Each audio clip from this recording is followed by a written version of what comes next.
हे आपका फिर से स्वागत है। मैं विवेक बिंद्रा, मोटिवेशनल स्पीकर और बिजनेस ट्रेनर, आज भगवत गीता पे एक और वीडियो लेके आया हूं। आप इतना डिमांड करते हैं गीता की वीडियोस की, तो आज का प्रश्न है अर्जुन का 3 अध्याय का 36वां श्लोक और उत्तर है कृष्ण का। माइंड कंट्रोल करना चाहते हैं अगर आप, तो ये वीडियो पूरा देखिएगा। इमोशंस कंट्रोल करना चाहते हैं, लाइफ में कोई गलती ना हो, कोई पाप कार्य ना करें, बड़े फोकस्ड रहें, रिजल्ट अचीव करें, इस वीडियो को जरूर देखिए। अर्जुन का प्रश्न समझिए पहले। अर्जुन 3 अध्याय के 36वें श्लोक में कहते हैं, अथा केना प्रयुक्तो यम पापम चरति पुरुष। ये कौन व्यक्ति मुझसे पाप करा रहा है कृष्ण? कौन करा रहा है मुझसे पाप? मेरी पाप करने की इच्छा नहीं है। अनिच्छन अपि वार्ष्णेया, अनिच्छन, हे वृष्णिवंशी कृष्ण, मेरी तो इच्छा भी नहीं है। अनिच्छन अपि, कोई इच्छा नहीं मेरी, लेकिन बलादिवा नियोजिता, कोई बलादिवा, कोई बलपूर्वक मुझसे ये काम करा रहा है।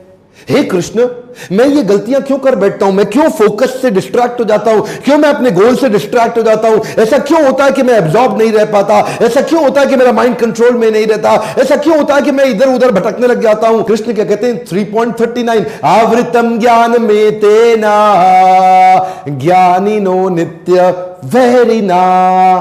आवृतम ज्ञान में, आवृतम आवरण कर दिया है। आवरण, आवरण मतलब कवर।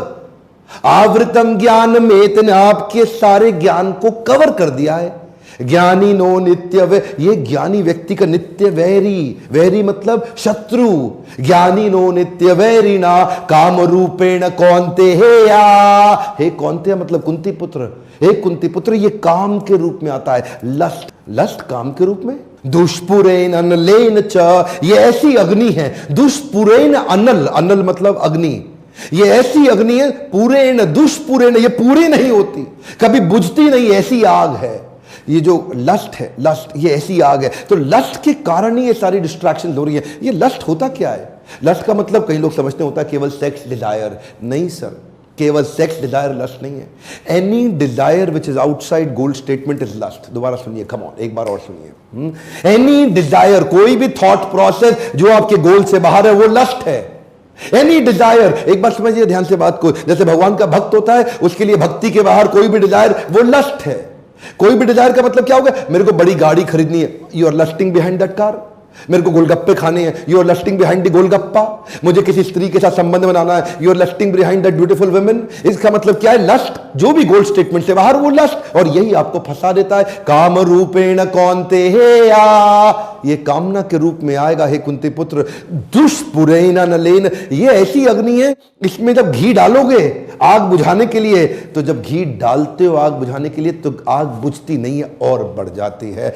खुजली होती है ना, उसे खुजाओ तो खुजली घटती नहीं है और बढ़ जाती है। सेक्स की इच्छा पूरी करके सेक्स करने से सेक्स की इच्छा खत्म नहीं होती और बढ़ जाती है। शराब पीने के बाद शराब पीने की इच्छा पूरी खत्म नहीं होती, अगले दिन और बढ़ जाती है। सिगरेट पीने के बाद सिगरेट पीने की इच्छा समाप्त नहीं होती, अगले दिन और बढ़ जाती है। इसी प्रकार कोई भी व्यस्त पाप कार्य करते हैं, वो अगली बार रुकता नहीं है और बढ़ जाता है। दुष्पुरेन अनलेन च, ये ऐसी अग्नि है जो बुझाने से बुझती नहीं और बढ़ जाती है। अच्छा, अर्जुन को यह समझ में आ रहा था कि मेरा शत्रु लस्ट है और ये लस्ट को खत्म करना है, यानी कि वो सारी इच्छाएं जो गोल स्टेटमेंट के बाहर होती हैं। लस्ट अभी बताया था, ये जो लस्ट है पता तो चल गया, लेकिन ये रहता कहां पे है?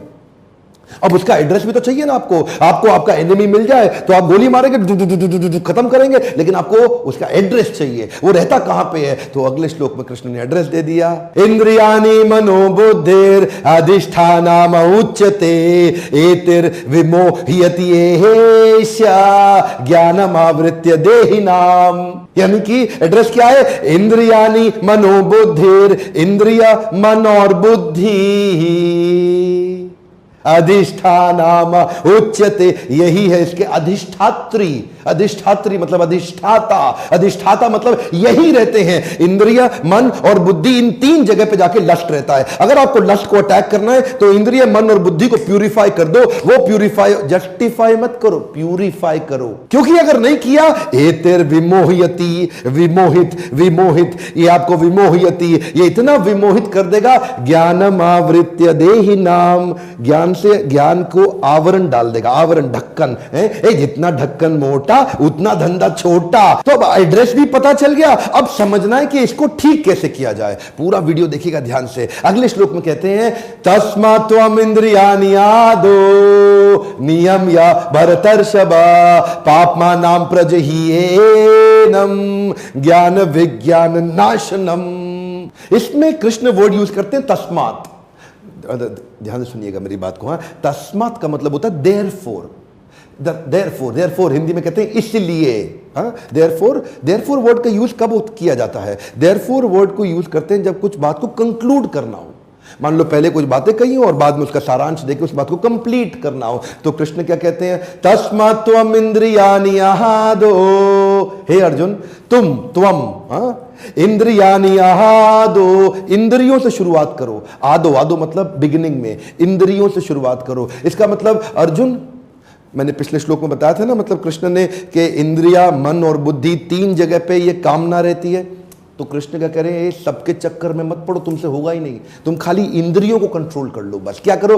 तस्मात् त्वम् इंद्रियाणि आदो नियम या, हाथ आगे लाइए, कम ऑन, नियम या, मेरे हाथ को देखिए, कम ऑन आप भी करिए, नियम या, इसको नियमित कर लो।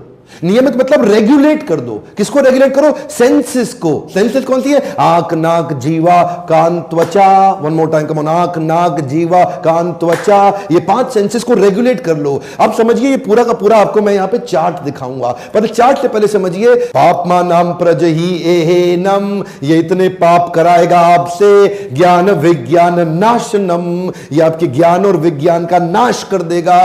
तो आदमी जो बर्बाद होता है ना, जो आदमी फोकस से हटता है, जो गोल से हटता है, उसका यही कारण है। आपका चैंटिंग क्या है, हियरिंग क्या है, रीडिंग क्या है, आप क्या सुनते हैं, किसके साथ उठते हैं, किसके साथ बैठते हैं, कौन सा मूवी देखते हैं, कौन सा म्यूजिक सुनते हैं, दोस्त कैसे हैं आपके, आप किताब कौन सी पढ़ते हैं, आप टेलीविजन पे प्रोग्राम कौन सा देखते हैं। जब तक आप अपनी इंद्रियों पे रेगुलेटर, पंखे के साथ में रेगुलेटर आता है, म्यूजिक सिस्टम के साथ में रेगुलेटर आता है, एफएम चैनल के साथ गाड़ी में आप उसको रेगुलेट करते हैं। जब भी आपके पास से रेगुलेटर हाथ से गया तो आपको बहुत तकलीफ आएगी। वो एयर कंडीशन जिसमें रेगुलेटर ही नहीं है वो दुख का कारण बन जाएगा। वो पंखा जिसमें रेगुलेटर ही नहीं है वो दुख का कारण बन जाएगा। वो गर्मी में अच्छा लगता था, सर्दी में आपको दुख देगा। आपके पास रेगुलेटर होना चाहिए। रेगुलेट किसको करना है? आंख, नाक, जीवा, कान, त्वचा। जब इन 5 को रेगुलेट कर लेंगे तो गलत डेटा अंदर जाएगा नहीं। Stop getting distracted by things that have nothing to do with your goals. जो आपके गोल से समझिए। श्रील प्रभुपाद क्या कहते थे? जब मैं पानी पीता हूं तो मैं पानी ही पीता हूं। मैं उनकी इस बात से इतना प्रभावित हो गया। जरा दोबारा सुनिए, कम ऑन। जब मैं पानी पीता हूं तो मैं पानी ही पीता हूं। इसका मतलब क्या हो गया? जो आप कर रहे हैं ना उस समय आप वही कर रहे हैं। अपनी इंद्रियों में कुछ और एंट्री मत करने दीजिए, क्योंकि ये सेंसेस, देखिए ये है आपका पूरा माइंड। ऊपर है कॉन्शियस माइंड, नीचे है सबकॉन्शियस माइंड। इस सबकॉन्शियस माइंड को 5 द्वारों से कंट्रोल किया। जरा इस पूरे चार्ट को ध्यान से समझिए। कॉन्शियस माइंड आपकी मतलब बुद्धि, और सबकॉन्शियस माइंड मतलब आपका मन।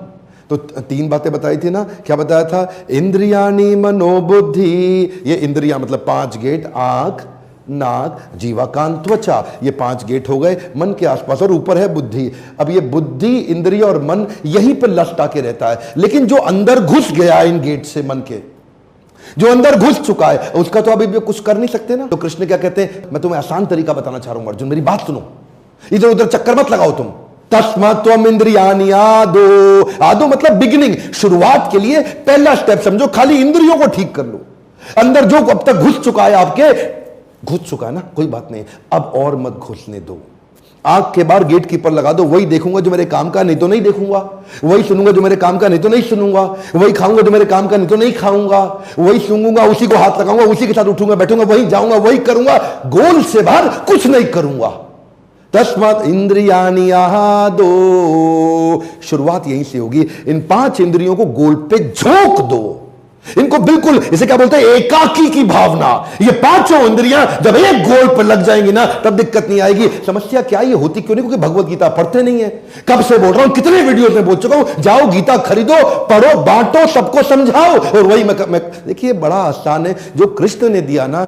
कृष्ण बुद्धिमान है। अब कृष्ण से ज्यादा बुद्धिमान मुझे अभी तक तो कोई मिला नहीं है। आपको कोई मिले तो मुझे कमेंट बॉक्स में लिख देना, क्योंकि कृष्ण ने वो ज्ञान दिया है जो प्रश्न उत्तर, अर्जुन प्रश्न करते गए, कृष्ण उत्तर देते गए। यही जगत की रीत है, यही कृष्ण का गीत है। मन के हारे हार है, मन के जीते जीत है। सिंपल है ना। जब मन को जीतने के लिए ही भगवत गीता दी गई है। अगर आप माइंड देखिए, अगर बस ये या तो मन आपको कंट्रोल कर रहा है या आप मन को कंट्रोल कर रहे हैं, या इमोशंस आपको कंट्रोल कर रहे हैं या आप इमोशंस को कंट्रोल कर रहे हैं, या तो सेंटिमेंट्स आपको कंट्रोल कर रहे हैं या आप सेंटिमेंट्स को कंट्रोल कर रहे हैं, या आप मन की सुन रहे हैं या मन आपको अपनी सुना रहा है। बस यही चक्कर है। लोग कहते हैं मैं मन का राजा हूं, जो मन कहता है वो मैं करता हूं। तू मन का राजा नहीं, तू मन का गुलाम है।